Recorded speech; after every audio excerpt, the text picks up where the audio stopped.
Welcome to the One Shot Podcast. We're here with Operations Officer and active duty Marine, Major Tom Scheuman, who flew down to see us amidst the storms yesterday. So we appreciate you joining us, man. How's hopefully the flight was okay getting in. Yeah, no worries. Happy to be here. Yeah, awesome, man. Well, we prepped you a little bit before we started. We want to talk a little bit about your story, like we always do, but I also think there's some societal problems that we're facing that I'd love to get your perspective on based on your story and the things that you've lived through. And I think you've got a lot of good insight on those things and can provide a lot of value in that way. Your life started in an interesting way with your mother. Take us back before you were born with what happened with your mother and kind of the way that life started for you. Yeah, sure. I always like to talk about other people's stories much more than my own because to me, I'm not the very interesting character. I've just been fortunate to be surrounded by, led by, associated with some giants. And that first kind of giant, that first hero in my story is definitely my mom. At 19, she had a pretty courageous decision to make, I think, if she was going to bring me into the world or not. Mm-hmm. And she did, despite, I think, probably society and other pressures saying for her not to. And so I just think that decision in and of itself, obviously, thank God, that I'm here to talk about my story today. Mm-hmm. And so, yeah, she had me when she was 19. She had a rough go throughout her childhood. She was pretty wild, but she turned it all around, and she did what leaders do, and that is like when the situation arises, you have to meet it. And so she had been living one way. I entered the picture, and she got on a different path, and part of that was she's pretty kind of free-spirited woman, and rock and roll and kind of whatever, and but she had 2 kids, and she was a single mom, and she took the Chicago police exam, and not because she had grown up wanting to be a policewoman, not because that was the profession that was most appealing to her. It was out of duty, and it was what would pay the bills and have insurance. And so she began to serve and protect in her community. And she did that for over 25 years. Yeah, she's everything I am today and everywhere I've gotten is certainly because of her. So did you have a father figure at any point? Or was your father in your life, in and out of your life? Or so they divorced when I was 3 or 4 years old. They were down in Georgia, and then my mom drove back to Chicago. My family's all on the south side of Chicago. And for a couple of summers, I saw my dad. I'd go down there for the summer.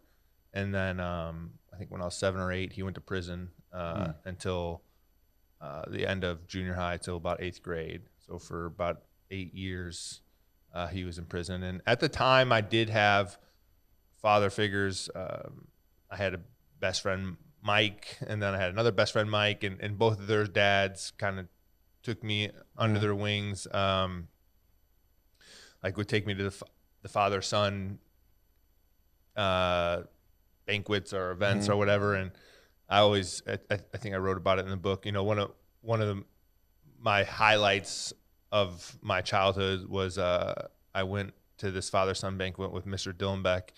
And they had an auction, and the big auction prize was an autographed picture of Tom Waddle. Wow, yeah. And I got and I won and so it was just like an awesome night to kind of feel like I had a dad. I got the Tom Waddle signed picture, which was a big deal to me at the time. I know Tom, and Tom would be happy to hear someone got his picture, man. I'm telling you. I had it in my room, all growing up. It's the headshot. So I had some male figures in my life, my friends' dads, but it was there was a deep yearning still there for a dad. There was a deep need for a dad, and there were, I mean, I remember there were times throughout my childhood where I just would plead with my mom about this, and in retrospect, I can't imagine it was a very tough situation for her. But at the same time, I'm glad that she didn't just bring any guy in, you know, that. And so she, it was a boy needs a father. Absolutely. And I think some of the challenges in terms of my own maturation and my own growing up and my own kind of discovering who I'm supposed to be was that there was a gap there. And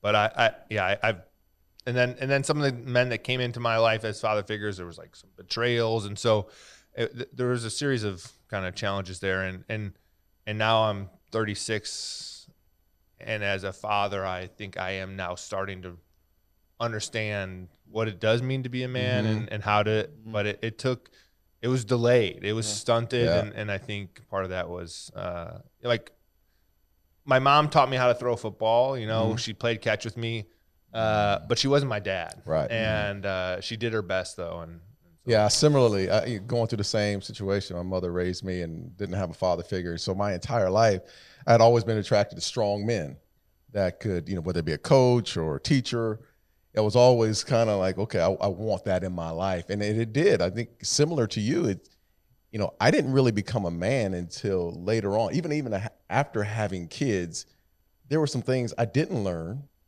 that now I was in a role of, okay, I got to figure this out and become more of a man. But I'm serious, man, because you don't have a father. And again, my mom did a wonderful job. She's my hero, similar to yours.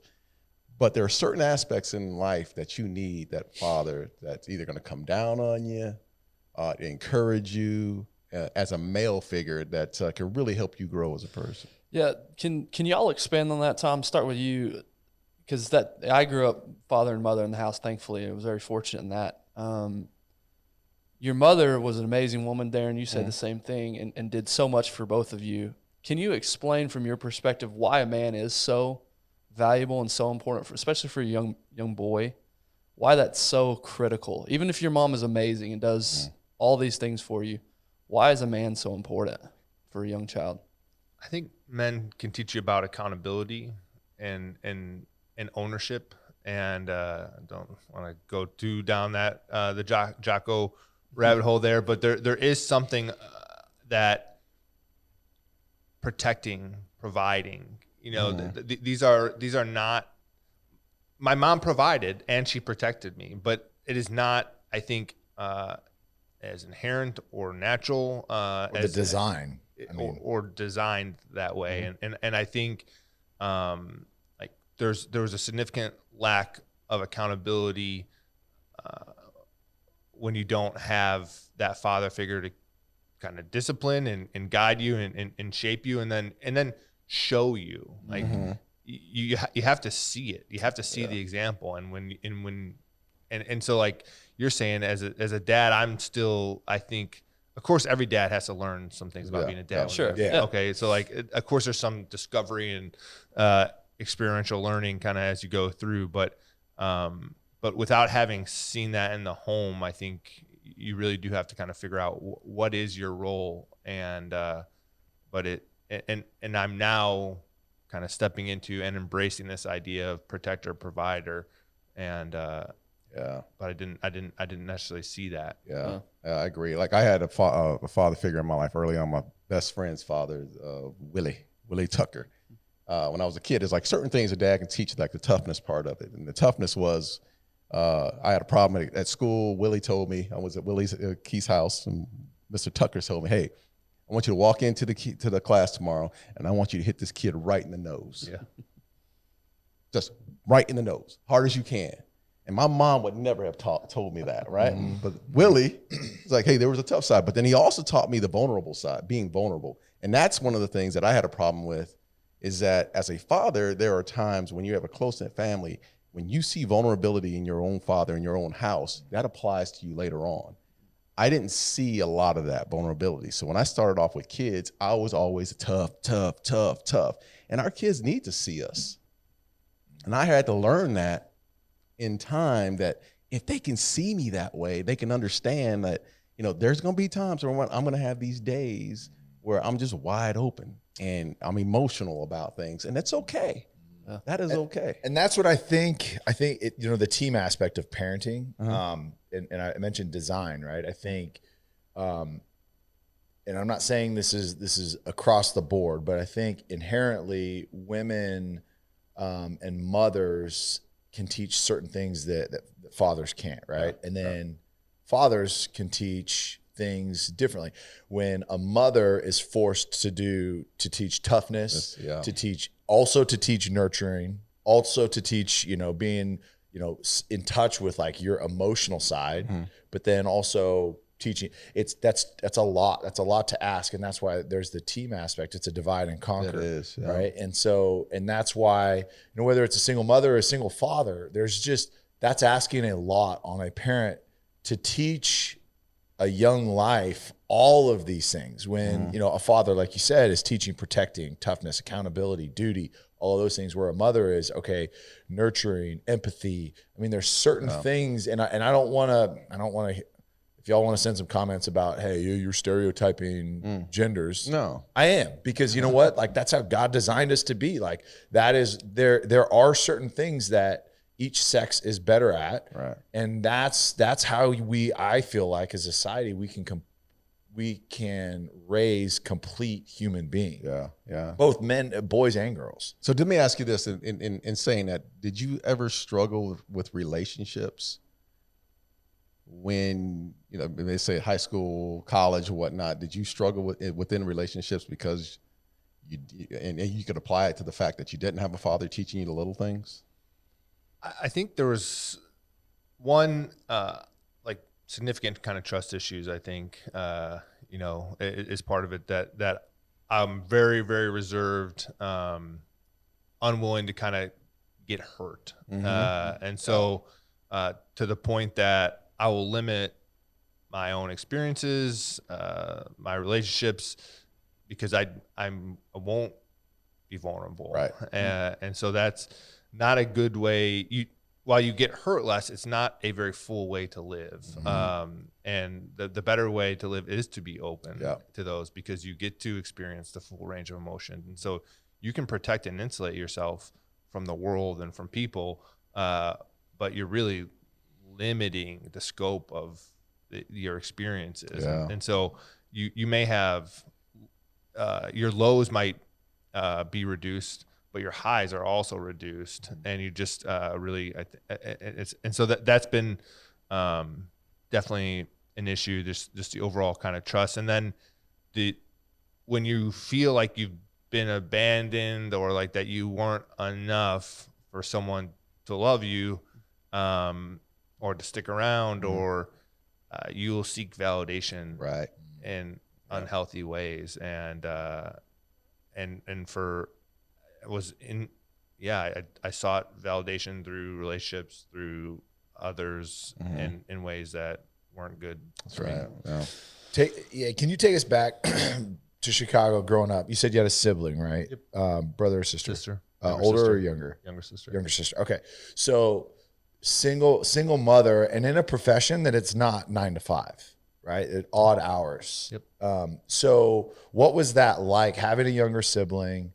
And it's not like, hey, mom drops us off in the carpool line and then, picks us up right after school. Like, what was that gap? And was there, just this sense of, I've got to kind of figure it out. I've got to get to certain places, do certain things. I've got certain responsibilities. I've got a younger sibling. What was that dynamic for you? Yeah. In a lot of ways, it helped me learn how to lead. It forced me to become independent at a young age. Like, I was 7, 8 years old doing my own laundry, like I knew how to get out of the bowl of cereal for breakfast. And so I think in a lot of ways, my leadership development started early because I was taking care of my sister, and my mom wasn't around when I got home from school. So got home from school, like you want an after school snack. It's like, you got to go Yeah. make yourself peanut butter jelly or whatever, Right. you know? And so like, I do think there was some what has gone on to become like one of my philosophies is that you got to walk point, you got to fill a sandbag, and like so when the sandbag needs to be filled, when something needs to be done, when you need to walk point somewhere, you do it, and you don't wait for somebody else to do it. If something needs to be done, like you do that thing. Yeah. And so I do think it forced me in some ways to grow up a little bit faster, but I became very independent, for sure. Like many of my college roommates still had to go home to do their laundry, right? Like still didn't like, and I'd been. And creating your own schedule too. I can imagine like your mom's not there like, hey, sit down and do your math homework or do this. It's like, if it's going to get done, I've got to do it. And I can't wait for someone to tell me to do it. Right. That's why I love Phil the Sandbag. So Southside Chicago. Yeah. So Go ahead, Darren. Yeah, Where are you going with that? I know what you're going to say. So I was saying something. You thought of it too, don't you? It was that grin. It was that grin you had. It had to be some. There has to be some moments because that's a tough area. Yeah. In Chicago, what was like growing up? I mean, because that is a even today it is known to be a really tough area. What was it like growing up there? It's very blue collar, definitely, and it. I mean, you go to the parks, right? Like you grow up in the parks, just running. When you're in high school, getting in trouble in the parks, fighting in the parks, and then when I was a kid, it was all running. There's alleys, so we've got, and so you played basketball in the alley, you got in trouble in the alley, so you kind of hang out in the alleys. You go up to the parks. I mean, I absolutely loved where I grew up as a kid. It was gritty, it was tough, but it was time well spent as a kid, I think. And it's a lot of where I grew up. It's a lot of cops and firemen and union workers, and so probably a lot of parents who were out working and whatever. And so just a real kind of tough culture down there, and there were certainly places that you could go that you could get yourself in some trouble quick. But Chicago is a weird place in that it's extremely diverse in that like there's every race, color, religion, ethnicity, but that it's also very like neighborhood to neighborhood. And so it's kind of weird like that. Like it's on the south side, it's like that to an extent. Like this is the Polish neighborhood. Italian neighborhood, this is Chinatown, and then on the north side where I went to college, it was like that. You'd go down a street called Devon, and it was like the writing is all in Arabic, then the writing is all like Hebrew, then the writing is, and so it's like it's a melting pot, but at the same time, kind of not. Yeah. You talked a second ago about the mentality of somebody's got to fill the sandbag, and that might as well be you, and that actually eventually led you to decide to join the military. But before that, your mother's duty and that mentality of joining the police force. And, I think you mentioned in the book, she was more or less of a hippie, a free spirit. Yeah. And it wasn't like she had this dream of becoming a police officer. She did it to take care of you and your sister. So how did that impact you? And how do you see that today in society? Because I'm all for, pursuing passion and what you enjoy doing. I'm all for that. But at the same time, sometimes your scenario and your circumstances dictate what you do. And you just got to go do what needs to be done. What's your perspective on how you balance those two mentalities?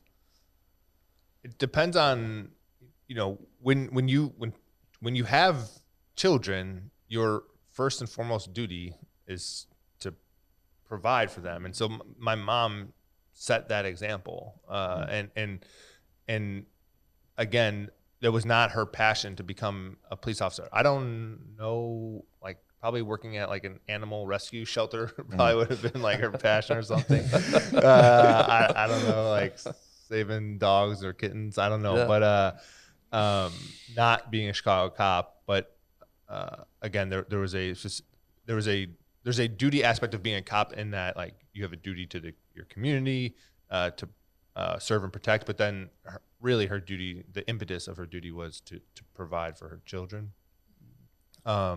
So I think we can pursue our passions within the realm of our responsibilities, and at some point you have to balance what is your responsibility to others, to your country, versus what is your responsibility to kind of yourself and pursuing that kind of stuff. And so when I was in high school, a situation emerged that I felt like I have a duty to respond to that thing, and that's really what set me on my path.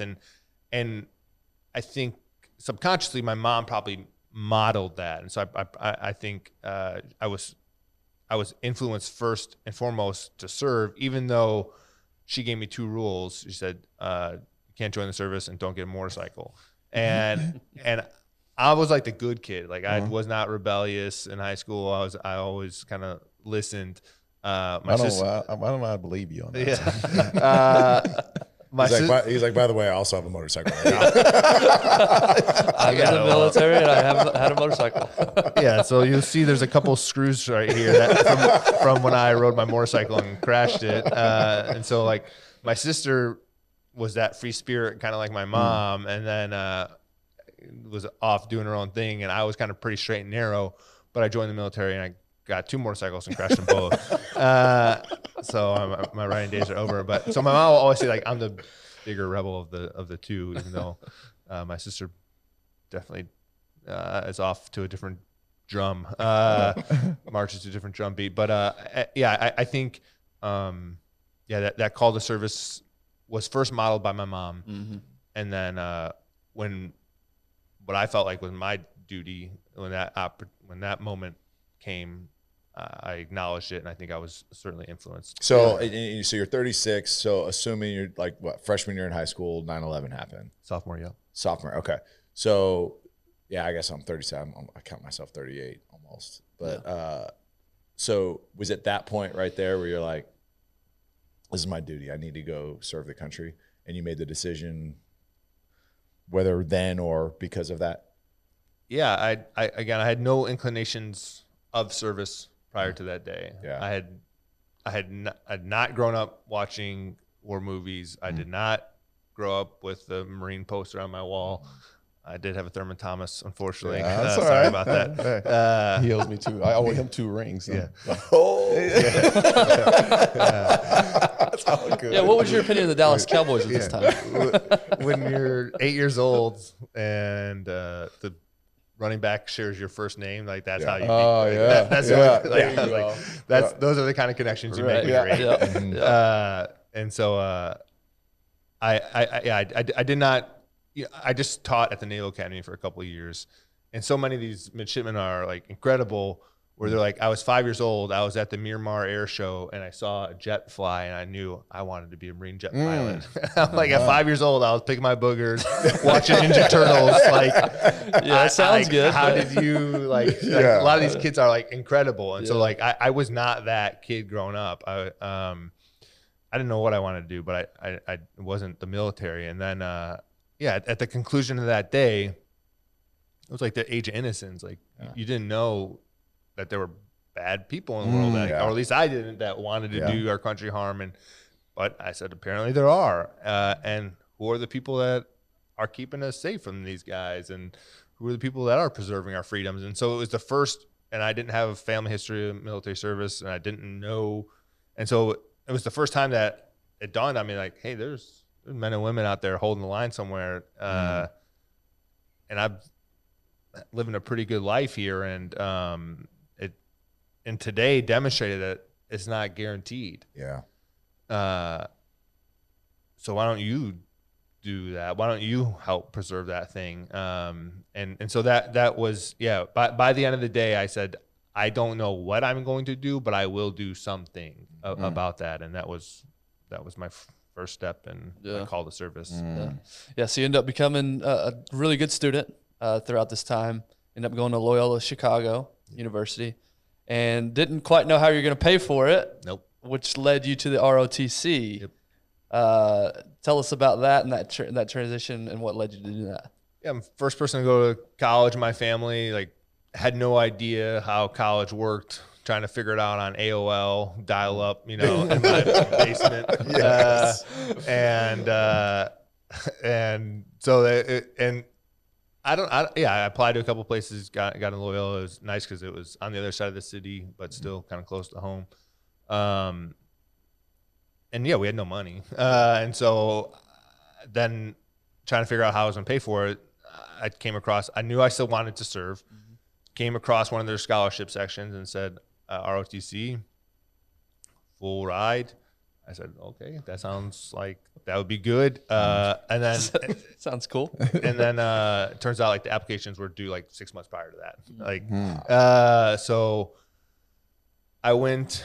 You can still do ROTC for free, and so I knew I wanted to serve anyways, and I knew that eventually I could maybe pick up the scholarship. So I went to my little orientation or boot camp week up at Great Lakes Naval Base. I thought my grandma always loved Tom Cruise, and so we watched A Few Good Men a bunch, and so I had gone to some of these lawyer nerd camps when I was in high school, and I thought like maybe I could be Tom Cruise, and I wanted to kind of be a lawyer, and I thought maybe this would be the way that I can fulfill service. And then my mom was really against me serving, but then she's like, okay, well, if this is what you're just gonna be in a courtroom, maybe like it's okay. And I went to this little orientation boot camp week, and I just saw the Navy officers and the seniors who were going to be commissioned into the Navy, and then I saw like the Marine officers and the gunnery sergeant and the seniors who were about to be commissioned Marines. And I said, yeah, it's what those guys have. That's what I want. And so what was it? The discipline, the higher standards, there's the challenge, something that you have to earn. And it was immediately apparent that the Marines were different. Yeah. And so I come back from that. I'm like, hey, Mom, I'm not going to be a Navy lawyer. I want to be a Marine. And that was an emotional conversation. And then eventually it was like, hey, I also want to be Marine infantry. And that was another kind of and this was like 2004 when I'm in college. So Fallujah, Ramadi, like things are heating up. Yeah. So every time I come home for a weekend, it was always like, you're gonna die in Iraq, and I'm like, Mom, I'm just here to get some laundry detergent. She's waiting for that speech. Yeah. She was ready for you. So how many years at Loyola then did you spend? I just did my 4 years, and I commissioned out of Loyola. So I graduated in May 2008, commissioned in May 2008, and reported to Quantico, Virginia. Wait, school only takes 4 years? Oh, it was an 8-year program. I was at a 5.5. Gosh.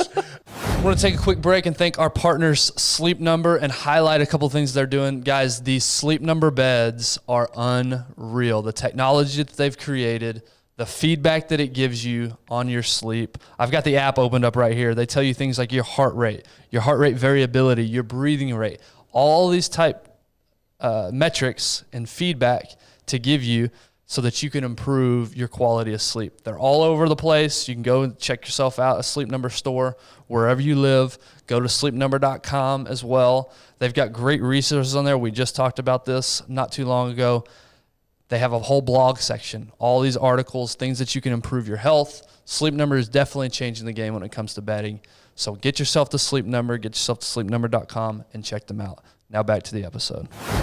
So for those that aren't familiar, I think everybody knows what ROTC is generally, but what's the difference of being, enlisted through ROTC and going to school? What is like while you're going to school? What does that look like?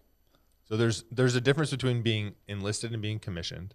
So when you enlist, it does not require a college degree. So at 18, you can go enlist.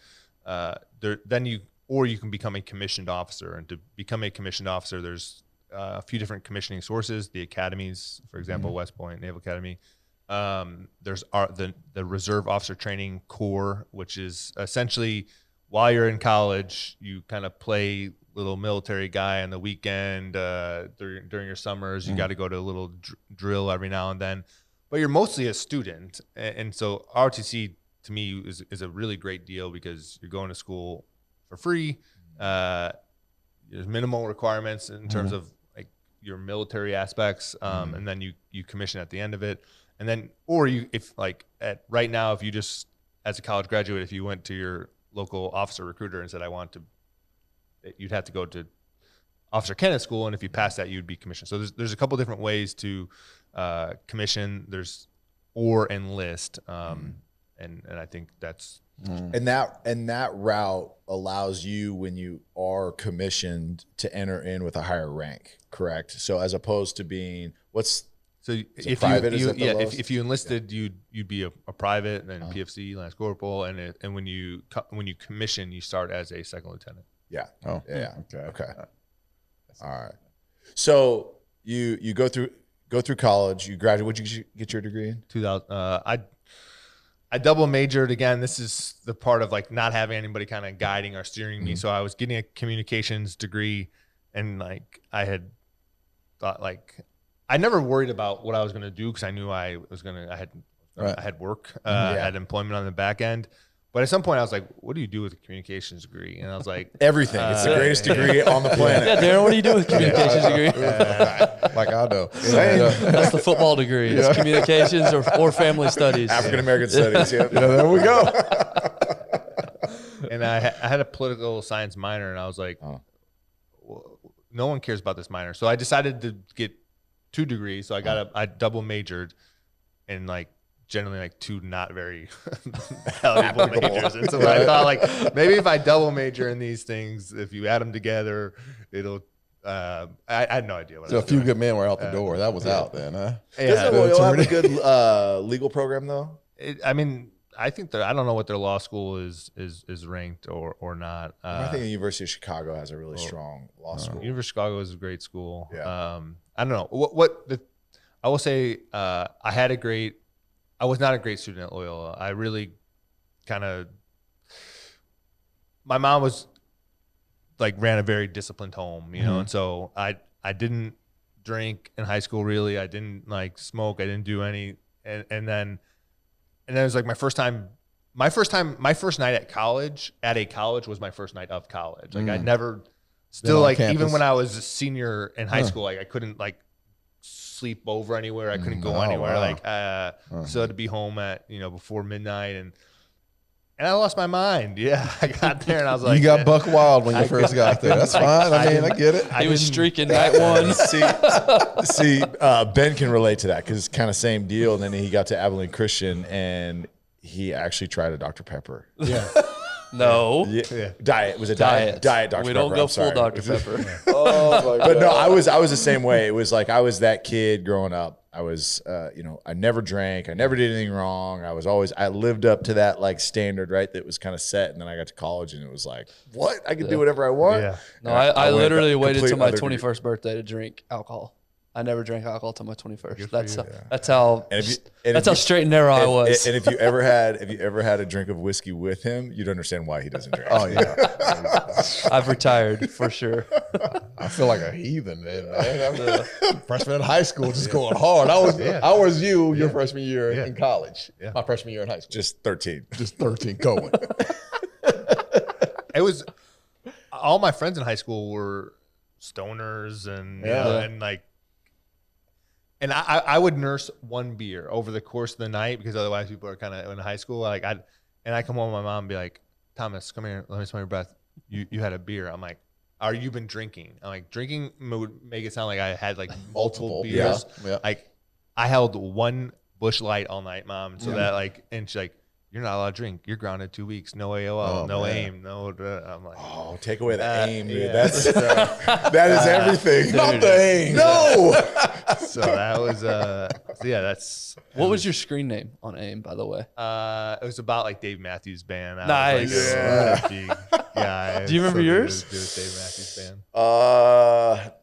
No, I think it would have been like my name and football number or something like that. I was Ben FSU 21, and my letters were garnet and gold. Oh That's wow! Yeah, I was the biggest Florida State fan. For some reason. For some reason. For some reason. Yeah. Anyway, Anyways. not All about me. right, so you graduate double major, then you get commission.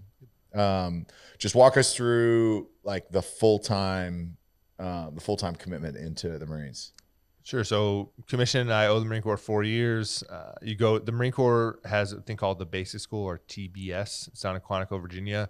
And we're different than all the other services where whether you're going to be a pilot, an attorney, and logistics, motor T, communication, every Marine officer goes for 6 months of basic leadership training, essentially. And then lawyers and pilots have guaranteed contracts, so they're not competing down there, but everybody else in that 6 months is competing for the job you want. There's like 28 different specialties within the Marine Corps: infantry, intelligence, artillery, so logistics. And so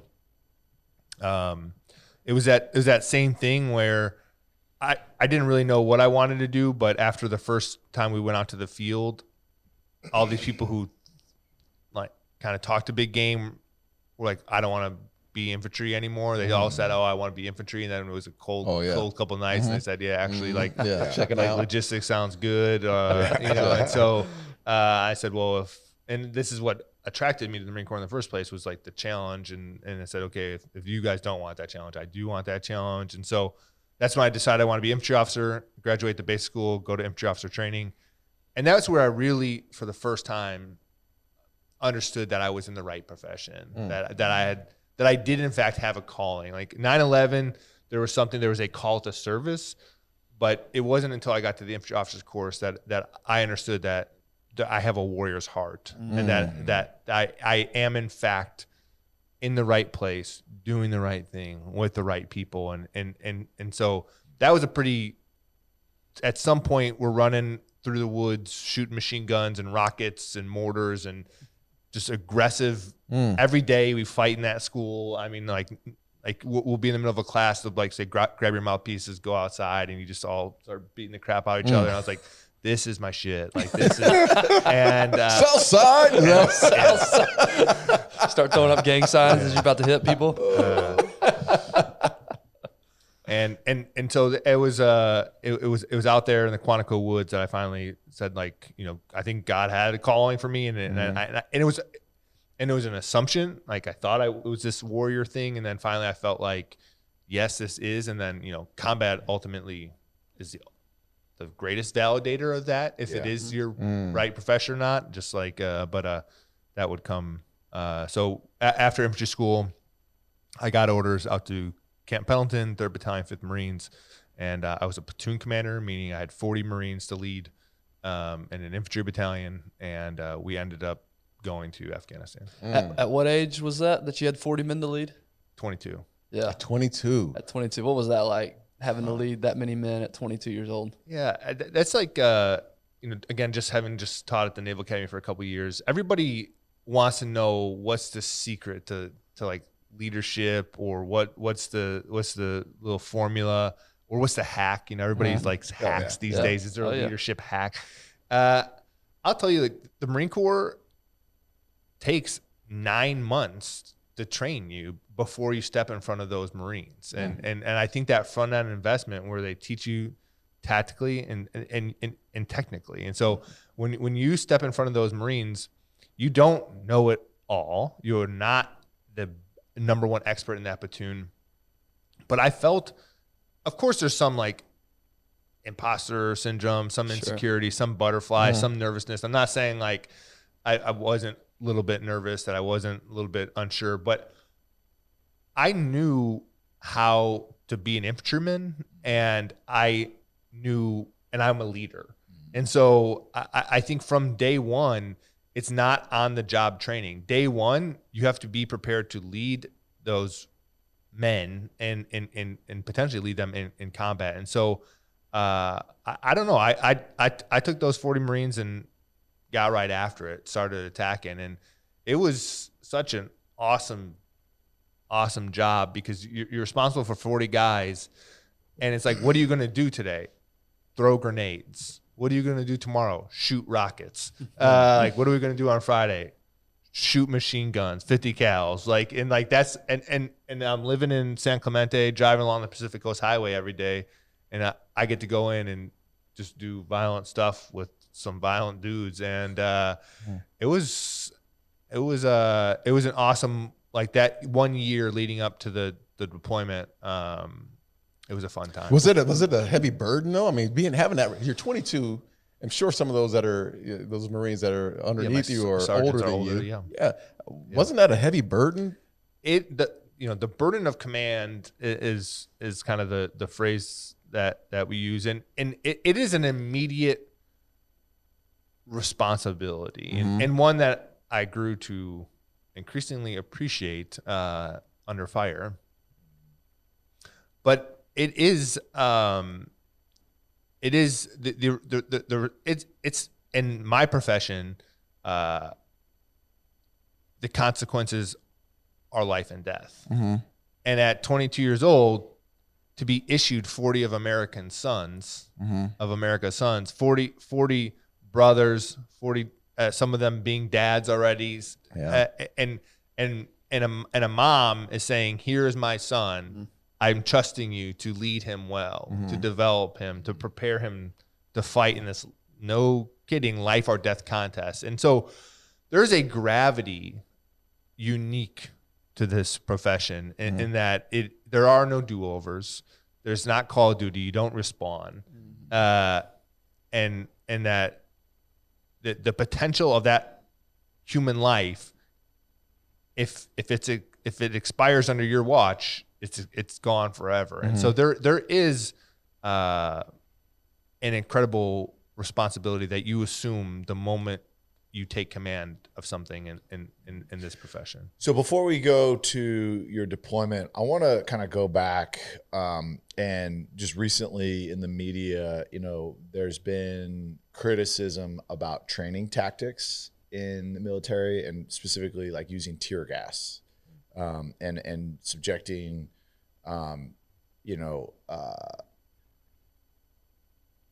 subjecting people going through training to tear gas.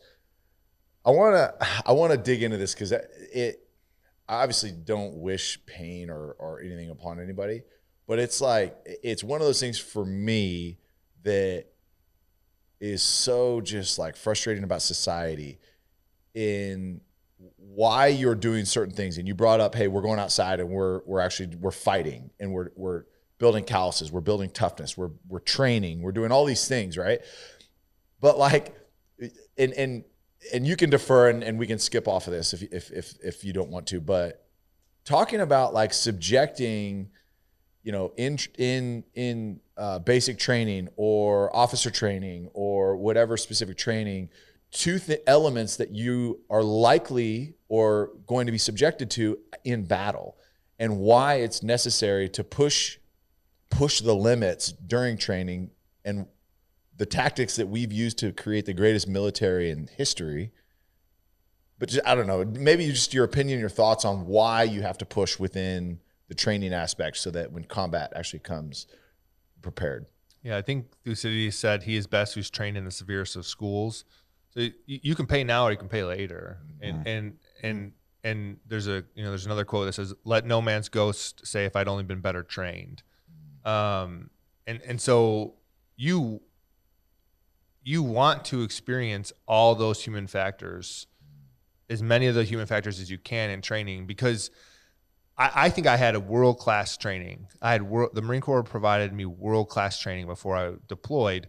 But so everything that happened when I was deployed, I was to some degree trained to. There are still things that will emerge in combat that there simply is no amount of training that can replicate those experiences. And so you shed those tears in training, and you shed the blood in training, so that in war you can mitigate that. And so you want to become well acquainted with misery, suffering, hardship, and adversity while it's still within your control, which is your training environment, because all you have to do is open any history book and read about war, and you'll find that like those things are in supply, bountiful supply on the battlefield. And so we as leaders have an obligation to introduce that adversity at every opportunity that we have to better prepare and train and equip our Marines, sailors, soldiers, airmen, so that when they have to do the real thing, it's not the first time. And so, I think any efforts to make a kinder, gentler military are antithetical to the reason that we exist. Mm. And when you look at your instruments of power, diplomacy, information, military, and economic, the military instrument of national power exists only for one thing, and that is to violently persuade our nation's enemies. It's violent persuasion. That's why you have a military. It's because we tried to talk about it. We couldn't use our words. It didn't work. Yeah. We tried to use economic means. We couldn't. We tried to use information, media. It didn't work. So hopefully we tried everything else. And now we're saying that this thing is so important that we're going to send young men to potentially die for it. And at that point, once you've committed me and my Marines, you are now in a life or death arena. And so we just can't forget that the only reason you have a military is violent persuasion, and that violent persuasion will always be savage, brutal, and result in carnage and death. And so if you're trying to do something that detracts from the lethality of the military, then you are doing a disservice to the people who you will end up sending into harm's way. Yeah. Man, that was strong. That was a hell of an really strong. explanation. Yeah, that really was. That was as good as you could say it. And you said something at the beginning there. You can't prepare for everything, but you do need to practice things that you're likely to encounter. And I think us as civilians, we can take that lesson. You know, many of us, especially in 2022, we've eliminated all discomfort from life, and you do the best you can to avoid discomfort. And then something big happens and you've never faced any adversity before. How do you perform? What do you do? So, and people are tired of me probably repeating this, but that's why I'm such an advocate for getting physically active, because it's such a good way to have some controlled discomfort, at least a little bit. I know it's not a lot, and it may not compare to, you know, a big sickness or loss of job, but at least it gives you a little bit of a dose of that discomfort that you can have. So I love that point that you made of you've got to be able to, you know, practice at least a little bit what you're potentially going to see in war. Yeah, that was I hate using the analogy of football to military, because I always have to preface it's not the same, not even remotely. No. But it would be like, all right, you're in practice and training camp, we're never putting pads on, ever. But on Sundays, line up and play this game. Now go play. Now they can hit you in the mouth. I mean, you're not going to react. You're not going to react well. And I think it's you know, to your point, right? When adversity does hit, you may not have trained for that, but you're training your reaction to the adversity. And so, you may not have seen that exact situation in training, but depending on how you react dictates the result, the ultimate result of that. You know what I'm most amazed about is that the discipline that comes along with, and I understand you guys do that in training and all, but how things flow up. Again, you're 22 years old. I'm just so enamored by the fact that on the leadership side, because we are going through in our country today, we're going through where people, you know, don't understand their roles or won't play their roles. They'll find a way to escape and move on from it.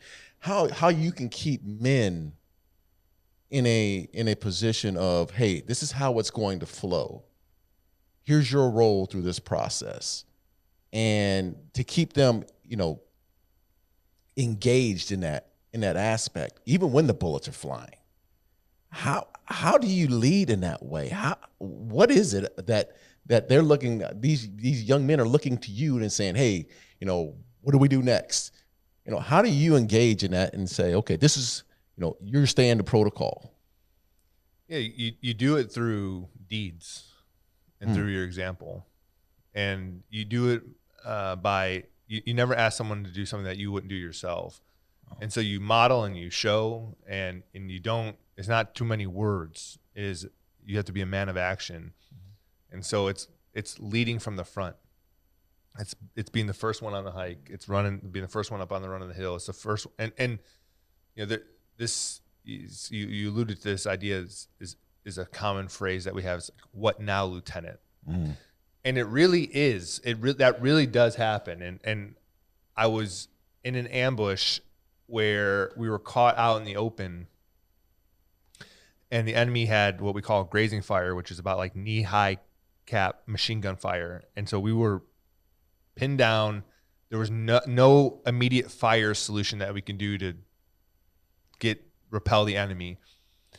And the only thing we could do is get up and bound to this canal where there was some cover and some defilade that we could get behind some of these berms, and then we could spin up mortars, and then we get our machine guns, and we could work a solution from there. But where we were in that field in the open, the only solution was to get the hell out of there. And everybody's looking at me as we're pinned down, poking up a little turkey peek, trying to see what the hell are we going to do, Lieutenant? I'm like, okay, we're going to get up and we got to move. And so I've got to be the first person up. And, you know, I'm 6'2" with a big head. And like, I get up, and then the enemy's just like, all right, following me. And I'm like, let's go. You do the old follow me thing. Right. And so it wasn't me saying like, hey, somebody should move. Right. Who wants to go? Man. Like, it's like, I will be the one to say and to show like I'm going to get us moving by me moving. Right. And so I think first and foremost, you lead through your deeds and setting the example. You set the right expectations, and then you've got these God sends called sergeants, you know, and so these sergeants, these NCOs, are there to support you, and so you don't have to do it alone. You do it everything is, you know, the value of a team, and so but first and foremost, you get out front and you lead by example. I want to that is dig into the mindset, right? You're hunkered down behind what little cover was there. Yeah. From your thought process, decision-making ability, right? I think someone that's never been in combat, someone that's never, like, how much training you have, can you still think, like, does it slow down, or is it just like, does it become reaction? You know, what is your mind like in that moment when you're making these decisions? There's a couple of things here. Like, one, for me, being courageous was not that challenging for two reasons. As a leader, it's never about you. As a leader, you've got these 40 sons, these children that belong to you and belong to somebody else, and it's such an easy decision for me. It's like, I have to move so that they're like, this person's in trouble. It's like, if your son ran out on the street, you wouldn't be like, oh, I could get hit you too. gotta go. You just go, right? Yeah. Like, Well, it and depends on what son it is. Yeah. Just joking. You're going. I'm sorry. So that to me is one element of freedom, that when you're a leader, you're never worried about you. And so that's very freeing. And then two, as a Christian, it's like, if it's my time to go, it's my time to go. You know, like, I'm going to a better place. See you guys later. Like, and so like there was never I don't think that, I'm not like afraid of death, in that to me it's a transition. And so that part was always very freeing for me. So my faith, and then just my devotion to my troops, allow me to do things that may seem courageous, but to me, they're just things that I'm doing out of necessity. I've got to go. But what about like thinking, still thinking strategically? So there's two things. Discipline is the instant willingness and obedience to orders. Discipline is the instant willingness and obedience to orders. And so that's why we do things like drill. So it's like I don't even know the drill commands, so some sergeant's going to yell at me, but it's like, pivot left, like left face, about face, right face. And so when you're doing these drill, like it's an instant left face, everybody turns left, right face, everybody. And that's why they started at boot camp with this drill. It's because it's drilling this instant willingness and obedience to orders. And then it builds up to like contact left. So you're doing a patrol and in your training, you say like contact left. That means like enemy ambush from the left. And immediately everybody faces left, lays down suppression fire, people start bounding. And so there are some things that happen out of purely training and drill over and over again. And as a person who's done many drills in your life, you know the value of that a drill allows you to do some things without thinking. Yeah. But certainly that's like the first part. So the enemy starts shooting at us from the left. Everybody knows what to do when an enemy starts shooting at you from so things start happening without me having to. But ultimately, there are going to be factors in the situation and variables in the situation that the drill doesn't necessarily address, and that's where like I still have to be. And for me, there's this thing called Cooper's color code, and so you go out and you're in the yellow, which means you're alert and relaxed, and so you have this expectation, like a fighter going into a ring, that you're going to get hit.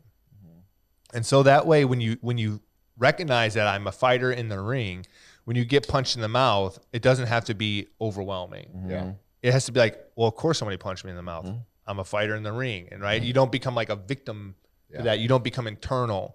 You already had your hands up. And it doesn't mean that like you couldn't get stunned but you can still think and respond to those things. And so this is what I was saying, like I felt very validated that I did in fact choose the right profession, because things really for me, the battlefield became my symphony. And like it was like, we need more machine guns here. We need a little artillery here. And like the Bugs Bunny where he's like on the and it's the Ride of the Valkyries. Like that's how I felt, like, just like you've probably felt on the field. And I always use like the Michael Jordan. It's like Michael Jordan was meant to play basketball, and like that's he's meant to be on the court. And so undoubtedly there's something in me that when I am under fire, I am the best things slow down for you. Yes. Whenever everybody is speeding up for everybody else, it's slowing down for you. And the best version of myself is when I'm under fire and so to be able to read and see the battlefield. But again, I want to emphasize, I am just one small part of a team, of a platoon. And so nothing happens without that PFC, without that Lance Corporal, without that machine gunner bounding towards the enemy. I'm quarterbacking to some degree, but none of that happens without young, brave warriors closing to zero and putting the bayonets in the enemy's guts and doing the things that these savages do. And so do you attribute that ability to innate and you were born with it, or do you attribute it to more the way you were raised, or maybe some combination of the two? How do you perceive that ability? I think it's certainly a calling. Like the warrior profession is one of the oldest professions. They say, I think like prostitution is the oldest profession, and maybe the second is being a warrior. Like from a very early age, somebody picked up a rock or a stick and like, this is my cave. This is my cave. Right. And so like from a very long time, and so I do think not every person that joins the military has that calling. I think some people join for whatever reason, but there is a professional warrior class that I think in every society has been evident. So I think there is, to some degree, being born with this as a no kidding, like warrior's heart calling. Certainly part of it is trained. I mean, your ability to respond to the different tactical scenarios, ambushes, you do train to those standards, but it's just like we kind of, and I think we can still use like football analogies or metaphors, because a lot of the principles apply. It's like you could be great in training, like Allen Iverson says, we're talking about practice, we can be great in, I've seen guys who are good in training, and then under fire on game day, Right. It's not they so good. they Yeah. can't. Yeah. And so you do when the bullets, because you in training you're always shooting the targets. Mhm. The targets aren't shooting back at you. Right. Yeah. On the battlefield, the targets are shooting back at you. And so when the bullets start to come back towards you, it's a whole different ball game. And so I think part of that is, I think part of it is innate in a calling, but part of it is the training. I mean, you rise, you fall to the level of your training, you don't rise to whatever, you know, so Wow. that quote. So Yeah. And it applies in so many ways. Like does. what you just got done talking about in the last 10 minutes applies across the board. Yeah. Whether it be sports, whether it be corporate America. Like I'm looking at you like, hey man, you need a job as a CEO, brother. I'd hire you in a heartbeat. But it does, man. And like you said, it starts with you. You're the first one that has to get up. And they have to see it, whether it be your employees or even as family. They have to see you get up first. So appreciate you sharing that with us. Yeah. All right. So just briefly walk us through kind of the journey. And, you said, hey, I owed the Marines 4 years. And here you are, 14 years later? Yep. 14 years later, still active. So just walk us through that, the process of being active, deployments, whatever you can share. But that kind of ultimately, one, I guess, met your wife, and then two, became a father, and how that has shifted, or how that, if it has at all, changed anything from your mentality. Yeah, I met my wife in youth group in high school. So we actually 21 years was our first date on Halloween. We went. And, we went and trick or treated for canned goods for the food pantry at the church, and that was like we held hands. That was 2001. Okay, Halloween. So we've been together for a minute. We've had our ups and downs, but that's. I met my wife in church youth group. And when I got back from that deployment, I wanted to go back to combat, and I wanted to lead Marines again. And I viewed going to recon as the best opportunity to do that. I also, again, am a person who wants challenges and high standards. And so Marine recon community said, do you have what it takes? And I said, well, I want to go find out. So I went over to recon. I became what's called a JTAC, which means I can control airstrikes. And then I got sent on an individual kind of assignment to go advise the Afghan Army recon company. And so wasn't exactly what I was hoping for. I was hoping to lead recon Marines, and I ended up going to Afghanistan to lead recon Afghan soldiers. There's a different level of leadership. Yes. It was still a great deployment in that I like fighting. I'm the biggest peace advocate. You will not find anyone because I am so well acquainted with the horrors and the price associated with war. I will implore people to figure out a way to resolve our differences peacefully. But personally, I enjoy the violence. Like personally, I enjoy fighting. And so, I can sustain on an individual level indefinitely, like to go out there and fight. And so I got out there and I spent almost a year in Afghanistan on a second deployment. And it was very kinetic again. It was very violent again. Came back. I went to what we call a school of infantry. I was an instructor there. Then I became a company commander. And so I deployed to Australia. Now I had 150 Marines that I was in charge of. Got back from Australia. I went to Georgetown, got a master's degree in English. Then I went and taught English at the Naval Academy for a couple of years. Then the Marine Corps sent me to get another degree in like strategy and defense at the Naval War College in Newport, Rhode Island. And now I'm here as the operations officer of an infantry battalion, getting ready to deploy next summer. So we'll head to the Pacific somewhere. So that's 14 years. How are things different now that I'm as a dad? Very, in that when you're a young man without any other duties or responsibilities, is very freeing. And the idea of like risk and adventure are appealing to like 22 and 23 and 18-year-old men. Like risk and adventure, like, yes, I would like to do that. That sounds, and all of us want to go on our own hero's journey where we get to go out and slay those dragons. Right. It's a natural, like every tribe throughout history has had some kind of rite of passage. And so as young men, we all want to go out, conquer something, Right. Yeah. and then, come home and having learned those values. And so the Marine Corps provided me an incredible opportunity to go out there and slay some dragons and discover like who I was. And there's no kidding, like rites of passage built into how we train. And so, but as a dad, I now have a higher loyalty, and that is very new to me, because when I left the fleet, the operating forces where you're training and deploying, I didn't have any kids, and now I'm back in the fleet with 3 kids.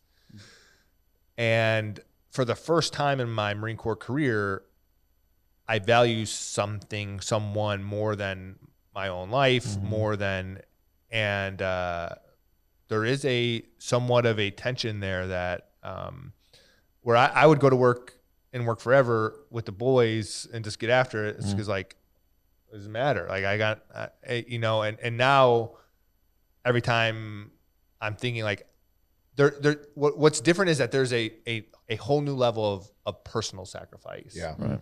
And so there's the Marine Corps is still the most professionally rewarding job I can imagine doing. Like every day I work very long days as the operations officer, but I come home and I feel professionally rewarded. I said, that was good work. Yeah. I worked with a good team. I have strong men in my that we work with, and like we're doing important things. Like we're there's 1,000 Marines in this battalion, and every week they're getting more lethal and more able to survive in combat because of like the things that we're setting up and doing. So there's still like significant professional reward, and the personal sacrifice was always there, but never like a big factor to me because it was just me. Right. And so it's no problem. Yeah. But now that personal sacrifice impacts a family, and it is a variable that really does change things. Yeah. Talk to us about the difference in, as a leader, you got to know the differences in who you're speaking to. And so you're leading these men all day long and you're doing good work, like you said, and then you come home and now you got to lead a family. How do you marry those two things? Leading men who are getting ready for war and then leading children who are getting ready for life. One, it still does. It is always, you're always setting an example. And so like that doesn't change. Like at work, I'm always being watched. At home, I'm always being watched. At work, people have to listen to me because I'm a major. At home, my troops are insubordinate at home. I'm gonna start using that phrase. My troops are insubordinate at home. There's just gross dereliction of duty, and it's humbling, is what it is. And so, sure is. Like I can lead in the Marine Corps through a couple of ways, like through a positive example of like persuading, through rewarding, or I can shame or I can provide consequences. There are a number of like, when I get home and I tell my daughter like, hey, she's 4 and she's just negative, will not comply with that order. I see what you're ordering. I'm going to do the opposite thing. And it's like, okay. And so like finding ways to convince her to do it's a unique challenge. Well, she's not impressed that you're this big shot at work. She doesn't care. You're just dad. Yes. And that's hard, especially if you're working long hours. The last thing you want to come home and do is discipline. Yep.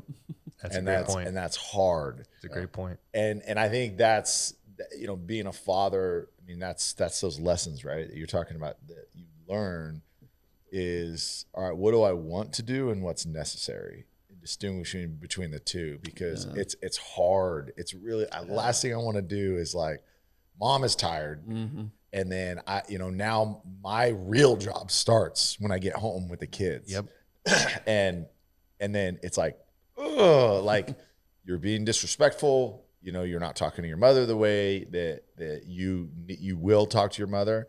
So now I've got to discipline. But the last thing that I want to do right now is come home and then now I'm the bad guy. Now I'm the, like when dad gets home, then all the fun stops. You know, and you never want to be that. But how do you handle? How do you? Well, first thing I love that you said, like, when I get home, then my real job starts. And I think there's so much of society, and especially through like what's represented in pop culture and TV and movies, is like the dad who comes. It's the Al Bundy. The dad who comes home, sits on a couch. It's Homer Simpson. It's Phil Dunphy. It's all these dads who are Peppa Pig. If you watch that, like the dads are always a liability. That's right. Reference. Dads are these incompetent boobs that go ask your mom. That moms have to continue like do the battle. It's another child in the house. And this idea that dads come home and they just like drink a beer and go in the garage, or dads come home and like play a video game. Like, no, dads come home and then they get to their most important work of the day is what you do. And so that's why I love the show Bluey, because it has a positive That's dad. my favorite one. Yeah, Bluey's a good one. So he's a dad that plays with his kids. And so, but I try to, again, overwhelmingly be positive and pour love into my kids and tell my daughter she's a princess, and, you know, but there is a discipline aspect. And like my son is 2 and he is belligerent, and he will like continue to bite and hit his mom, and she'll say, "Stop, Jack." And he'll be like, "No." Like, and I'll have to come in. I'm like, "Jack, you're not hitting or biting anybody anymore. You got it, buddy." Like, and unfortunate, I only maybe have an hour with him before he goes to bed, but I'm not doing him any favors by allowing him to continue to have shitty behavior. And like, that's what we when I talk about leadership, like your Marines, they don't need another buddy. Like they need a leader. It's not likership, it's leadership. And sometimes as a leader, you have to do things that are unpopular. But I'm not trying to be my kid's friend. They need me to be their dad first and foremost, and I hope I can be their friend. But I don't need people to like me. I need people to respect me, and people will respect you if you hold them to standards. You hold yourself to those standards first and foremost. Then that's where you got to start. You know, it's funny. We're in a parenting series in my church right now, and there was a couple things that you've talked about it multiple times already about don't ask your kids to do something that you wouldn't do. So, and if you can do it, do it. Be the example. Like, I mean, and I catch myself, like, it's like, "Hey, Gia, go grab me that remote over there." It's like, no, get up, go over and get it yourself. Like, you don't need, your kids aren't there as servants. Now, really, you can teach them to have a servant heart and to serve others. That's how I justify it. It's like, I wash my feet, take my boots off. Go ahead and rub those dogs. Go ahead and rub those dogs. So I had you. But I think that you can teach that. But again, it's as a father and as a parent, I think more specifically speaking of fathers right now, is show them what it looks like to serve. And like you said, you're being watched at home all the time. So what you do, you can tell them all day. All day. But a 2, 3, 4, 5-year-old, they're not going to process you telling them what to do. Like that just doesn't register. They need to see it, and they need to see the repetition of it. All right, I want to take a quick minute to talk about our partner, Choctaw Casino and Resort. We are really, really humbled and grateful to be a partner for them. If you've listened to this show for any amount of time, you've heard how great the resort is there, how great the casino is, the new expansion. They've doubled in size, 3,000 new slots. They've got unbelievable sports bar. They've got unbelievable restaurants, unbelievable movie theaters, arcades for kids. It is endless, the things that they've not only improved but added. But it's just the experience that they provide is second to none. Choctaw Nation has done an incredible job with the community, with philanthropy, with support. They have just done incredible things. So we are extremely humbled and grateful to partner with Choctaw Casino and Resort. Make sure, I know you know it, it's just a short drive up 75. Go check them out. And now back to the episode. But, even like I hope that there's executives that are listening there and listen to this podcast. Because what you just said right now, it applies so much in corporate America. It's like, I don't need to be your friend. But because I am who I am, you're going to respect me because I've earned your respect. Like, we don't need to go out and have coffee and be best of friends and have families together and all that. But because you've set a path and set a way, they should respect who you are as a person. And I think that applies. And I've had the same conversation with the Cowboys when we were a 5-11 team, was that exact conversation. I'm going to show up early. I'm going to do A, B, and C. You're going to watch me. You're going to see me do this, A, B, C, and D, but I'm not going to be your best friend. And you may not like me, but you're going to respect me. And that applies, man. And I think that is so powerful to those that are moms and dads that are listening, but it's specifically those who are running a business to hear those words. Yeah. I mean, respect is always earned, never given. That's right. And it's given, and we're talking about giving people what they need, not what they want. And so like what my Marines want is for me to say like, hey, for PT today, we're just going to do flag football. And then I'm going to secure you at noon and you'll be off for the day. And like, just go back to the barracks and play some video games and see y'all. Like, that's what people want. Yeah. That's what they think they want, right? Yeah, exactly. But they didn't become Marines because they wanted it easy. They became, you could have been anything in the world.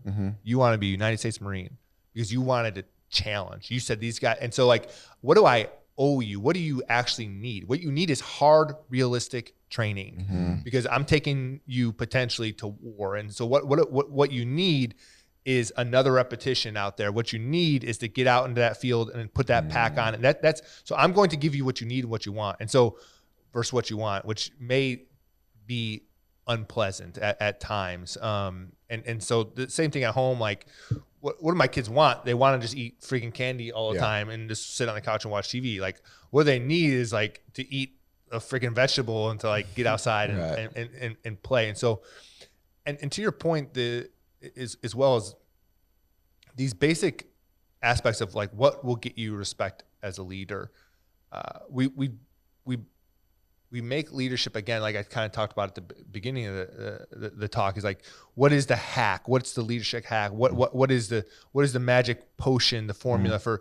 And I think like the principles of leadership are pretty basic. You know, you have to be good at what you do. Right. Like you have to be basically competent and proficient. Because if you're not basically competent and proficient at what you do, then you're a liability. Right. And so be an asset, not a liability. And so like if you were a football player, like first and foremost, like you have to be decent at football, like, you know, and so like, you know, whatever your profession is, be good at it. And then you have to have character, because if you are a hypocrite, if you have no honor, if you have no integrity, you're just not a man worth following. And again, that applies at home or in the workplace.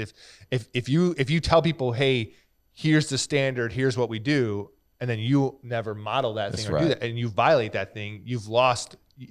Without character, people will not have trust and confidence in you. And then finally, like you do have to care to an extent. But by caring, what we conflate caring with is often coddling, you know? And so like, if you care about me, if you're compassionate, then you'll coddle me. It's like, no, because I care about you, I actually will not coddle you. That's right. Because I care about you, I'm going to hold you to standards. Because I care about you, I'm going to introduce some adversity to you, because we recognize that, you know, life, if I didn't care about my kids, I would never make them do anything hard. Right. Like that would be like, I would just, you know, you don't pave the road, or either way, you know, you preparing the road ahead for your kids is life is going to be full of punches and ambushes. And if I actually care about you, I'm going to expose you to some of these things. So I'm gonna take that little 2-minute clip right there. I'm gonna post that on my social media thing for every day for the next 2 years, just so people hear it. like caring for you is not coddling. Like that is gold. Like Well, and in society, that is completely opposite to what I feel like overall what we are trending towards and what we are doing. Because again, it is all about oh no, let's make it easier. Yeah, No, we enabling. don't want, Like we enable our kids, and I'm one of the worst. I'm glad you said that. I was about to say it. But I am. I mean, and it's something that what you just said. You're right, Tyler. You're going to hold on to that clip because it's a reminder to me to say, hey, look, they got to fail. Yeah. So our kids have to fail. it's preparing the child for the road, not the road for the child. Yes, and that book, The Coddling of the American Mind, he talks about that. Which leads to actually something I want to discuss with you is the coddling of this generation, my generation, honestly, that's been coddled, and now we're doing the same to our kids. And then we're seeing the statistics that military recruitment is down. Do you think the two coincide? What's your thoughts on where we're headed in that direction as far as military service? Yeah. So first and foremost, the ranks are still filled with great Americans, and so it's tempting to say like this generation or this generation, and always say like back in my day we were real men. Back in my day, this, and so it is very tempting to do that. I just went out to the field with my Marines 2 weeks ago, and I can tell you they're still hard dudes. They're still attacking. They are 18 years old. They grew up in Generation Z or whatever, and they're out there and they're kicking ass. And when I taught at the Naval Academy, I taught at the academy from like 19 to 21. I got to see great young Americans in my classroom every day. It was very hopeful and inspiring. So it's not all doom and gloom. Undoubtedly, you look at what the society, our culture values. It's soft, and it's your feelings, and it's it's soft, and like they say, good times create soft, like hard times create hard men. Hard men create good times. And so so we'll find out if this emphasis on that people should be completely free of anything but happiness. That I am just, and you mentioned the word entitled, that I am entitled to just happiness, and like we'll find out that the world simply doesn't work that way. And so in terms of like the recruiting challenges, it's no secret that the numbers are out there that many of the services had their worst recruiting years in decades. And it's, part of it is what do we value as a society? But also part of it, what I've found interesting is that often, so the Army will report and say, we missed our mission by 25% this year. It's because of COVID. It's because of this. It's because of the economy. What we as services have to do is look in the mirror and say, are we desirable? Are we, what type of people do we want to attract? And why aren't we attracting them? And to kind of blame any of the recruiting challenges on cultural or societal factors, to me is you shirk the responsibility and accountability that you have to make. And so that's what I loved about the Marine Corps was always like, we don't promise you a rose garden. Like, do you have what it takes? Come find out. And so, when I taught at the Naval Academy, part of my mission was like an implied mission was to recruit midshipmen because at the Naval Academy, you can go Navy officer or Marine officer. Right. And so part of kind of an implied task as a Marine there is to recruit midshipmen to want to be Marines. And I would tell them, I don't want you to be a Marine. I got something special, and I can't want that thing for you. If you want it, you can find out. maybe you have it. Maybe you'll have what it takes. Maybe not. But I see, that's how you would get me. That's what I'm saying. What are you saying? Yeah. Like, that's exactly what wait a minute, 100%. man. Yeah. I'm like, that's probably how you got girls in San Clemente in the bars. I know I got something special. I don't want you to want me. You got to figure that out yourself. Yeah, it's like I said, it's tough being a Marine in San Clemente. Stand out with your stupid haircut, and all these other guys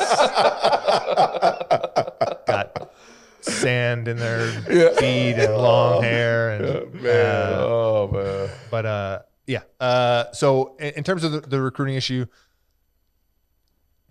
we'll like we as a nation will have to determine what we value, what we want to defend, what we want to preserve.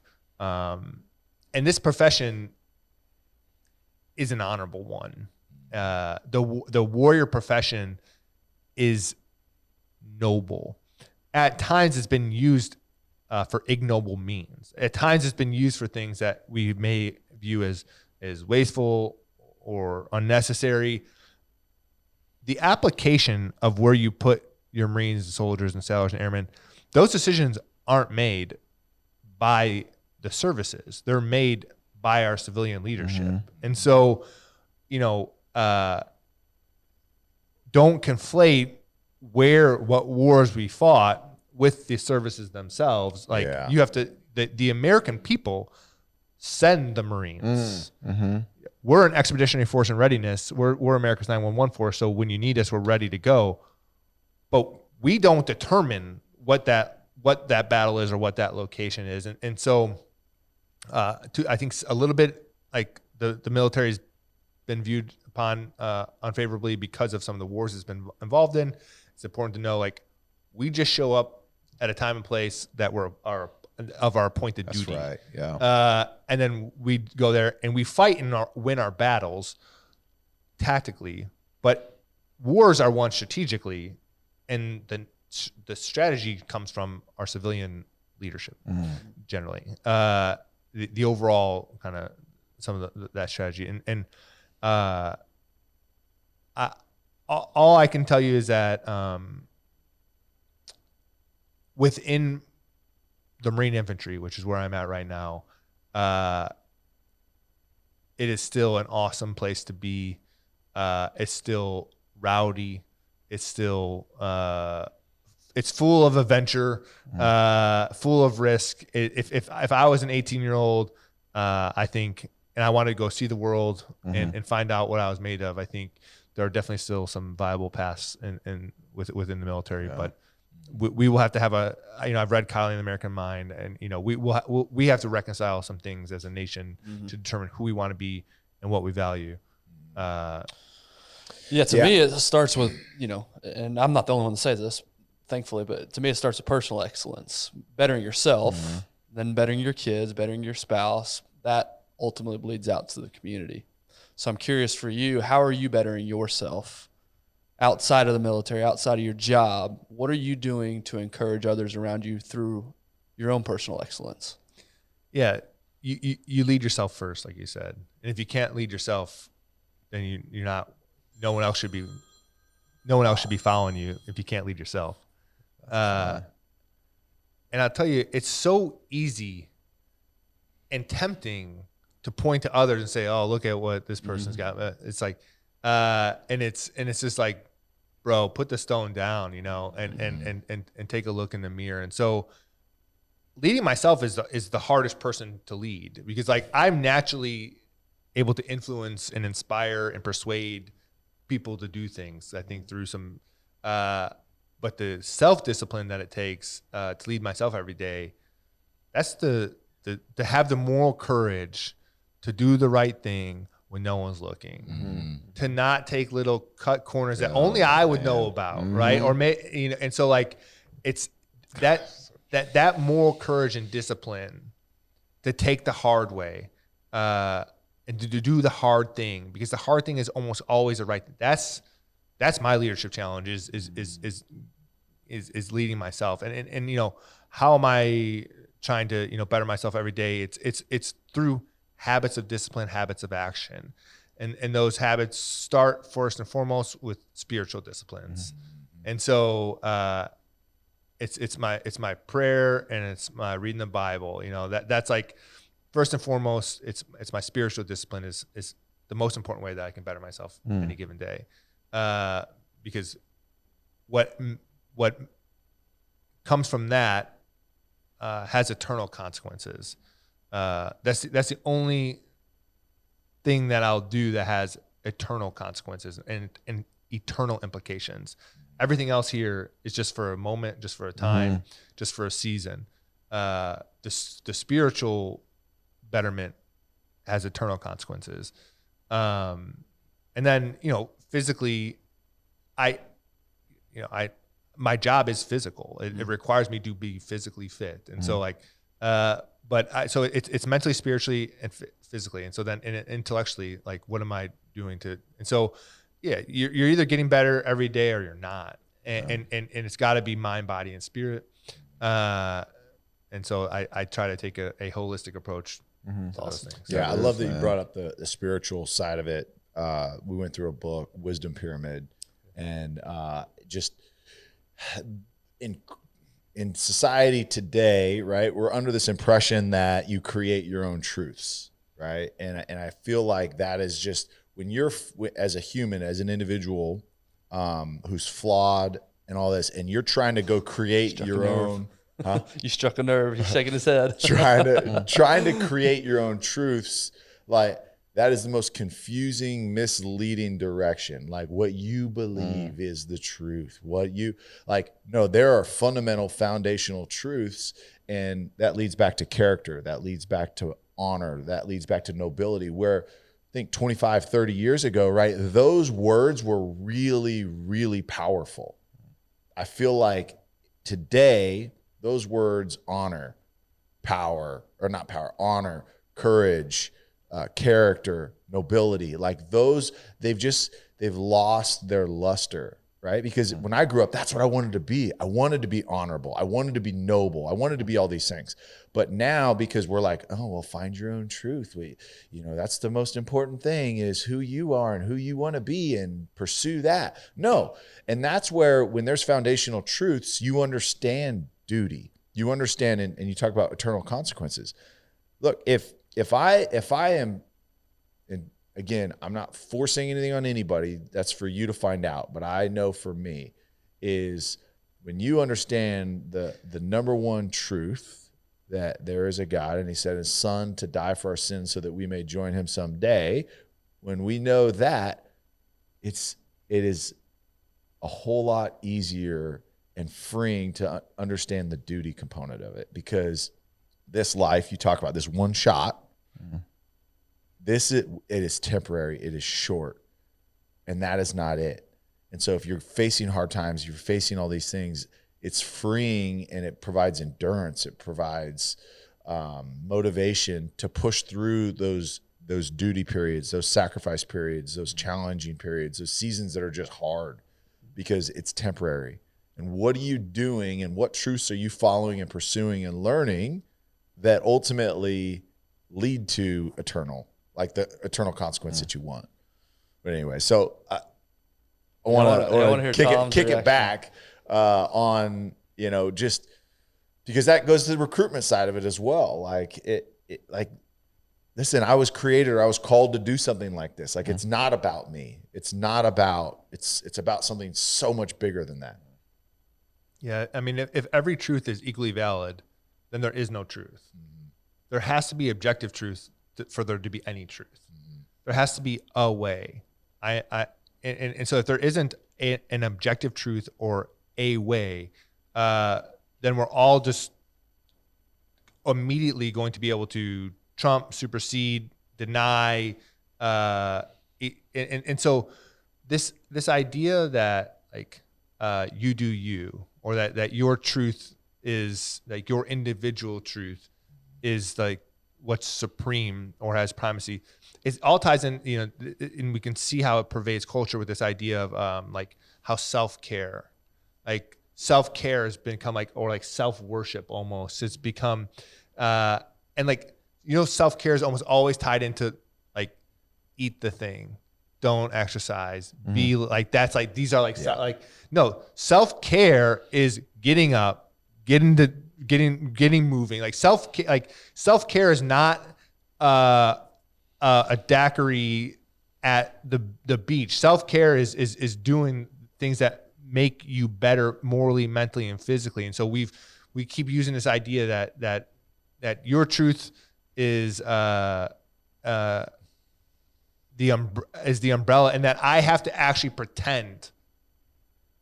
Like, you want me to pretend that the thing that you're saying is, and we all have to just pretend that this is true now. It's like, objectively, it is not.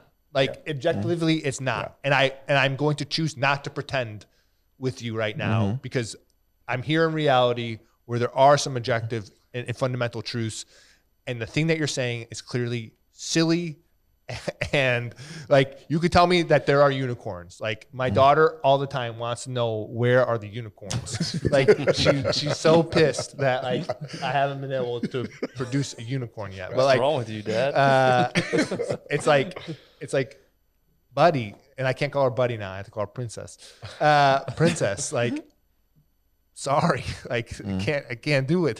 There's just not unicorns. That's right. And so, and she'll ultimately continue to live in a fanciful world where there are unicorns and riding over rainbows, or like someday she'll come to acknowledgement that, and so, this pursue your own truth is insidious, and it's pervasive right now, and it denies the objective way and the truth, and until we can culturally just start to say some things are just nonsense, that self-care is not the ultimate form of care. Self-sacrifice is what makes life worth living. Yeah, makes it abundant. Yeah. Sacrifice. Yes, It's not self-care. It's sacrifice. Right. Sacrifice is the reward. Sacrifice is the purpose. As a man, sacrifice for your family. It's all, if you want, you can feel happy in an instant or in a moment, but it so quickly dissipates. When you do something purposeful and when you sacrifice on behalf of your family, or on behalf of the team, or on the behalf of others, when you find yourself in a life of sacrifice and service, that's what's rewarding. Yeah. And a mother who sacrifices all day for her children, like, that is what's fulfilling. We could tell somebody, like, go do this. I can tell you that my wife sacrifices more than anybody I know on behalf of our family. And while she's tired and she's exhausted, she is fulfilled as a woman in this sacrificial role that she's in. And like, I go and I work my ass off all day, and I try to sacrifice in many different ways for my family, for my country. And at the end of the day, that is the sacrifice is the reward. That is the purpose. It is. And so all these other things are so temporary. If you want any real sustained fulfillment, it has to be tied into sacrifice, because you're earning it. Everything else is just, you can't, these things that are given, it's just, it won't actually bring you any real. And that's when you talk about eternal life, right? Eternal life. When you speak with God, God says, hey, job well done. Like, that is the sacrifice that you've had to go through your whole life. Like, you've been willing to go through those sacrifices. Job well done. And that's an everyday service. So when you come home every day, it should be the same. Like, when you come home, it shouldn't be put your hands, like old Bundy, put your hands in your pants and just sit down and watch TV and drink a beer. It's come home, be a dad, be a father, do all the things you did at work, but come on, be a father, do all these things, and then say, hey, by the end of the night, and I go through this every day, man, and it becomes a little emotional for me, because there was a part of my life where I wasn't that. When I went through a divorce and I wasn't that father, but now just through growing and aging, I've gotten to a point to where I really understand what job well done means. Yeah. And it's when you put your head down at night, 10 o'clock, and you go, okay. I laid it down today. Yeah. Yeah, it's honestly, it's so funny. We've been fed these lies that pursuing your own happiness will bring you happiness and joy, right? There's a difference between happiness is momentary, joy is lasting, right? Yeah. And it's like anybody listening, it's a really simple answer. When you pursue your own selfish happiness, are you happy? No, you're not.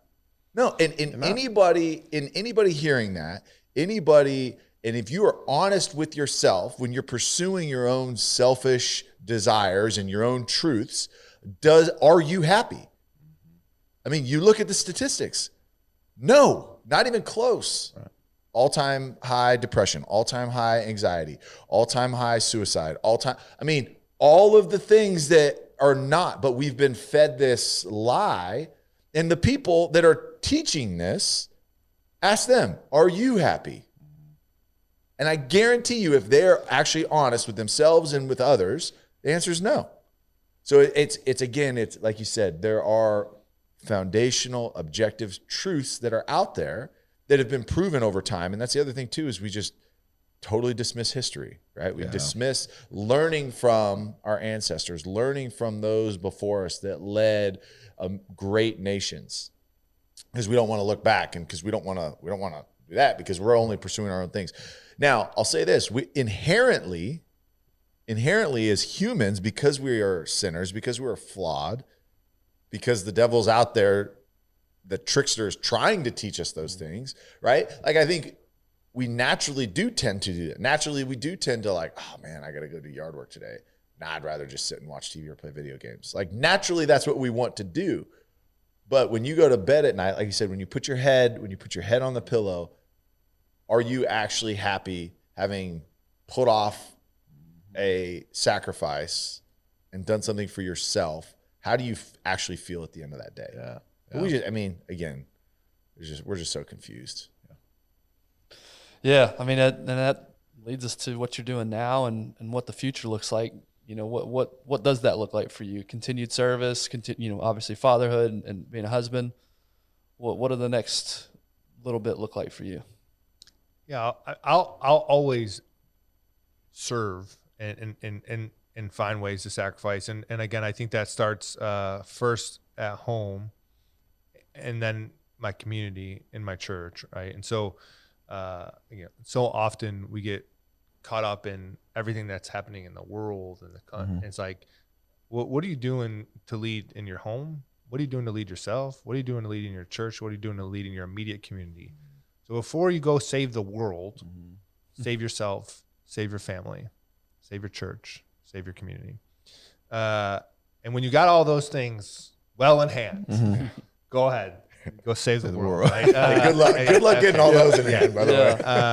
So I'll continue to do those things. I'll continue to be of service to veterans through the organization that I founded, Patrol Base Abate.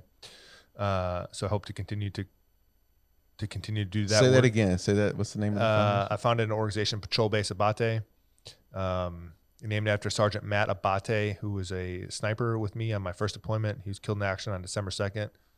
Received the Navy Cross. When I was experiencing some suicides of some of my Marines back in 2020, I went and I started to try to define the problem of veteran suicide and mental health. And what I found is that veterans who are feeling disconnected or isolated, they're the most likely to commit suicide. But I found another interesting statistic is that veteran suicide is not correlated to combat. And so that actually non-combat veterans are twice as likely to commit suicide. And so most people had this same reaction. And so I said, okay, if we know what's killing our veterans are feelings of disconnected and isolated, and we know it's not tied necessarily to their combat, what services are out there that are getting them in community, what's getting them connected? And what I found is that there's about 45,000 veteran service organizations. There's too many. And that almost all of them have some kind of barrier to entry. Almost all of them say, you got to be a special forces, you got to be wounded, you got to be a disordered or a disabled or combat. And so there's all these barriers to entry. and I could check a lot of the boxes that, these organizations require to be, I was wounded. I did, been to combat. I can check, but like, what if I don't want to be narrowly defined by a disability or by a wound? What if there's more to me than my wound? What if there's more to me than just what if I'm just a veteran and a person who served, and I said, like, I would like to be in community and connection with somebody else, because I have a shared experience with these people, irrespective of whether we went to combat or not. Just like, the people that have played on Sunday, there's something that is unspoken. Right. You don't have to, and when I sit with another veteran, I can just be at ease. I can just be at peace, because I know that Right. And only 1% of people serve. And so like, there's only just a select percent of people that kind of just inherently kind of know. And that puts me at peace, at rest, and able. And so what we did is we got 350 acres out in Montana, and we do free of cost programming up there. We call it the Return to Base program. And rather than try to tell veterans, hey, I taught literature, like I like literature, and I'm an infantryman, I'm a grunt, I like to hike. So I could build this organization around the two things that I like to do, like hike and read books. That's not everybody's thing, and when you Sounds look, like a good time to me. but when you look at all the not all these, but many of the service organizations, they say like, this is the thing we do, and I think they do a good thing, right? Whether it's hunting or fly fishing, I think these are all like, I think they're cool, right? And I would like to do those things actually. So like, sign me up. Like, I think that's a great service that you provide, but it may not be what. There's over 20 million veterans in the country. Like, not every one of them are going to be into it. And so what I said is like, hey veterans, what are you into? Jiu-jitsu, powerlifting, archery, yoga, whatever you're into, we'll do it up here in Montana, and we'll do it free of cost. And so all, and I shouldn't say all, but your ticket to admission is your service. If you raise your right hand, you're in, period. And so you could be a PFC, just active duty. You could be a National Guard. You could be a reservist. You could have done 4 years as a motor T communications person and never deployed. I think that service matters, and you got a space. That's right. And so rather than tell you, like many of these other organizations say, all the reasons you can't, we're saying, hey, you raised your right hand, you're in. And so we're fighting this idea of, veterans have kind of been brainwashed in this idea of like, well, I just did this thing. And it's like, look,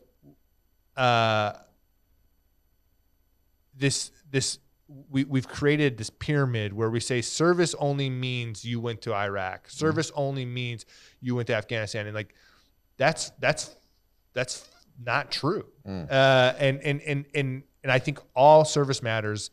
And the idea that we've tried to say, only if you were special forces or only if you lost your limb, like then you, and so we've created a space for every single person who's raised their right hand for the country. So I'll continue to probably do that with Patrol Base Abate in whatever capacity I can. I'll continue to write, but most importantly, I'll continue to serve my God, bring glory to that kingdom, and serve my family. Love it. I think it was you that said tribe and mission. Yeah, tribe and purpose. Yeah, tribe and purpose. Yeah. And the transition's tough because you no longer have your tribe. Yeah. And you no longer have, or you don't feel like you have a purpose. Yeah.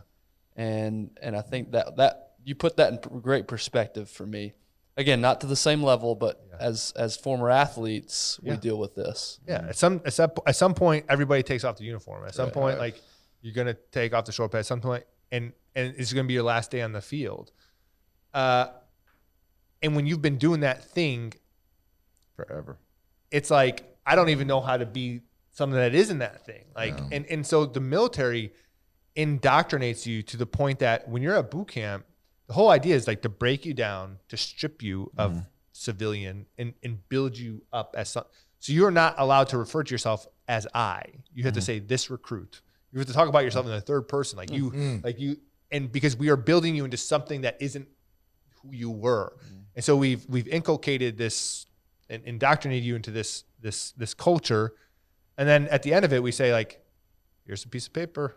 the DD-214. Time to go. You walk And out it's the like, door. and so you've been wearing for 4 years or 40 years this thing over your left heart that says U.S. Marines, U.S. Navy, U.S. Army.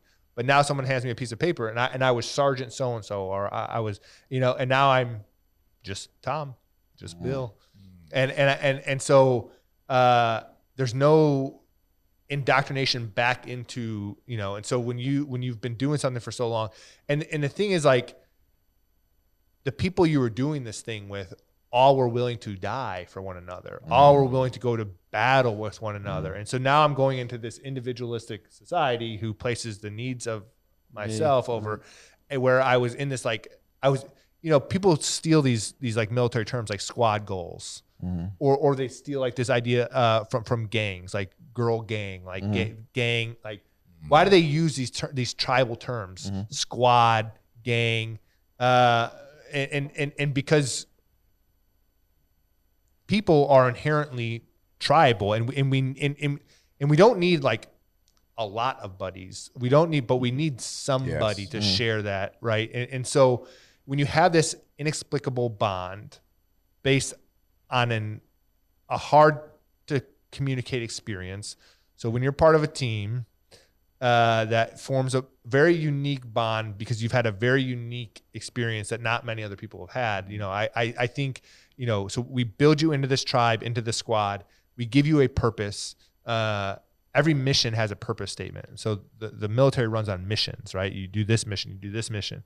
And every mission has a purpose inherently built into it. And so for years of your life, you were with a tribe, you had this purpose, and now we say, good luck. And so what I want to say is, like, hey, you could still have that tribe and purpose with PB Abate. We do local service stuff all around the country every weekend. There's PB Abate chapter in Chicago and Dallas and Austin, you name it, out there still, because we are men and women of service. Like that's, and so we still provide those opportunities to serve. We still provide those opportunities at community through our local chapters and through our programming up in Montana. Awesome. So that's kind of what we do there. Can civilians volunteer, or is this all military? Yeah, certainly. So, this is an all hands effort. We are the most accessible veteran service organization out there, in the fact that you could be active duty, you could be a National Guard, you could be reservist, you could be a veteran, right? And so long as you raise your right hand, you're in. So with that, we're open to about 20 million people, 20 million veterans.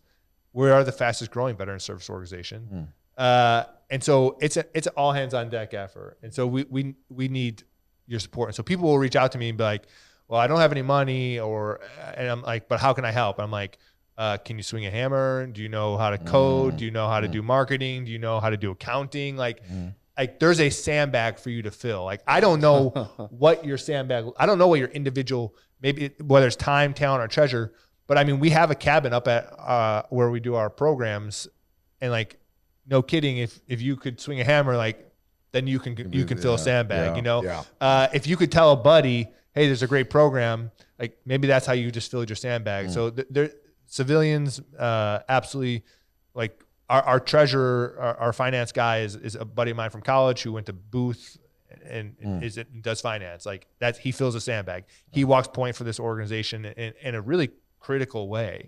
And the idea that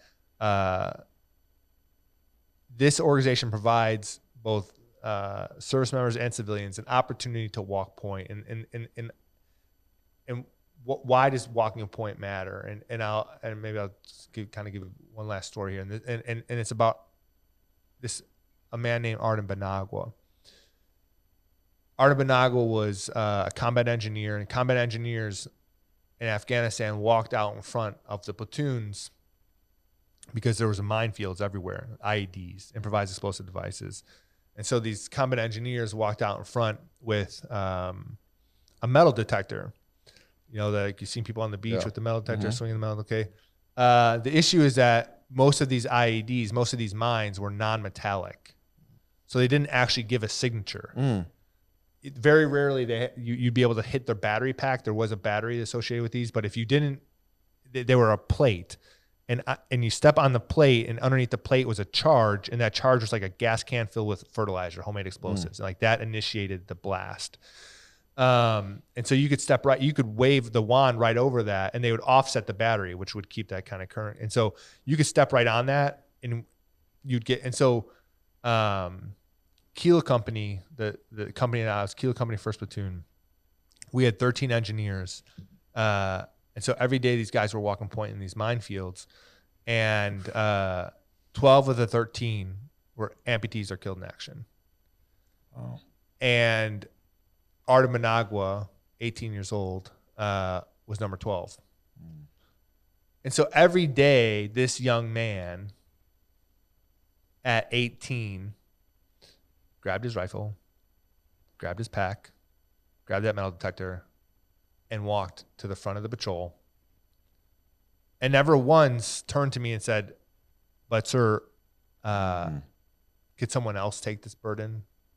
Could someone else walk point today? Sir, I'm only 18. Can someone else, carry this load?" Negative. Every day, Art of Managua walked to the front of that patrol, knowing the outcome ahead of time, knowing that it wasn't going to be a matter of if, but when. When every other Marine in your squad is an amputee or dead, you know what's going to happen, and you go anyways. There's a great passage where the disciple Thomas says, "Let us go with him so that we may die with him." It's the idea that I know what's going to happen by doing this thing, and I'm still going to do it anyways. And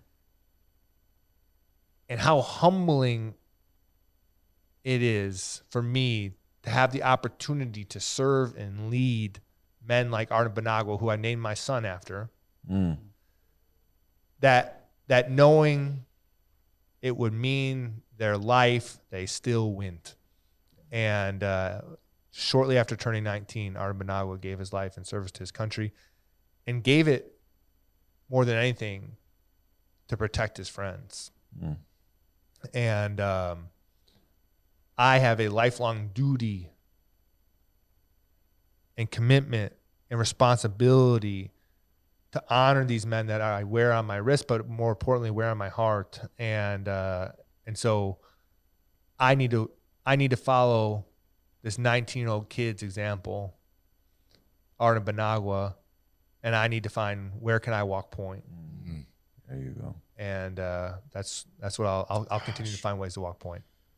Yeah. Wow. I don't want to ruin that with any more of my words. So, man, we appreciate you, Tom. Tom, this has been awesome, man. And as you know, you flew out here, man, to see us, and in our house, man. We have so much respect for you, brother. Thanks, really, and what you're doing.